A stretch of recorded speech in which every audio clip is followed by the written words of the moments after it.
L'esclavage est né comment? On sait un peu comment ça s'est. Est-ce que c'est né avec l'humanité, pratiquement, ou pas? Enfin, est-ce qu'on sait un peu? Toutes les sociétés au monde ont été esclavagistes. Toutes. Ouais. Asiatiques, américaines, avec les Aztèques, etc. Mais il y a une originalité. Si toutes les sociétés au monde ont été esclavagistes, les seuls qui aient aboli l'esclavage, ce sont les Blancs. Oui. Aucune société asiatique, aucune société africaine, aucune société américaine n'a aboli l'esclavage. Ce sont les Blancs qui ont aboli l'esclavage. Oui, vous voulez dire les premières lois sur l'abolition. Oui. Vous en parlez d'ailleurs dans votre livre. Oui, vous vous souvenez ce tour. Alors, nous avons donc cette réalité qui est tout à fait intéressante parce que nous avons une évidence scientifique sur laquelle tous les chercheurs sont d'accord, et nous avons en face de cela une représentation politico-médiatique qui joue uniquement sur le sentiment, qui joue sur l'émotion, et vous avez d'un côté la science, de l'autre côté l'émotion.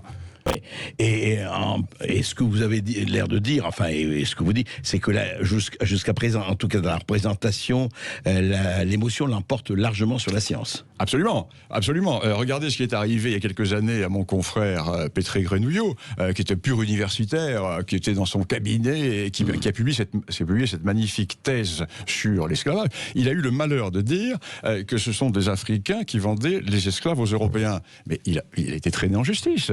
Il a pas compris ce qui lui était arrivé.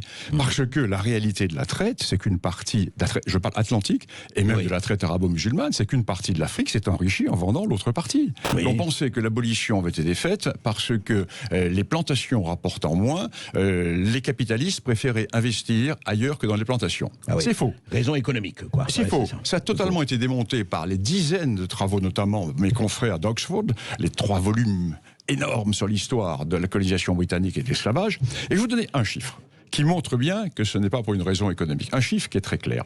Au XVIIIe siècle, la traite constituait moins de 1% du revenu national britannique. La traite des esclaves. Moins de 1%. Moins de 1%. Or, entre 1807 et 1860, ce sont des chiffres qui sont imparables, entre 1807 et 1860, le coût de l'abolition a été de près de 2% du revenu national britannique. C'est-à-dire que l'abolition a coûté plus cher que la traite. Pourquoi ? Parce qu'il a fallu organiser des patrouilles maritimes pour arrêter les navires. Parce qu'il a fallu indemniser les planteurs qui n'avaient plus d'esclaves. Parce qu'il a fallu subventionner les productions de sucre qui ne pouvaient plus être faites manuellement, qui devaient être faites avec des machines. Donc, quand on nous dit que la traite a été abolie pour des raisons économiques, non. Elle a été abolie pour des raisons qui sont des raisons religieuses, philosophiques, morales. Les grandes croisades humanitaires et philanthropiques, les ONG de l'époque, qui ont été lancées notamment par les protestants. Et qu'on ne juge pas. Le plus grand défaut que puisse commettre un historien, c'est de juger les faits d'hier à la lumière des faits d'aujourd'hui. Et ça, c'est ce qu'on apprenait aux étudiants en première année, la première semaine, au premier cours, en méthodologie. Oui.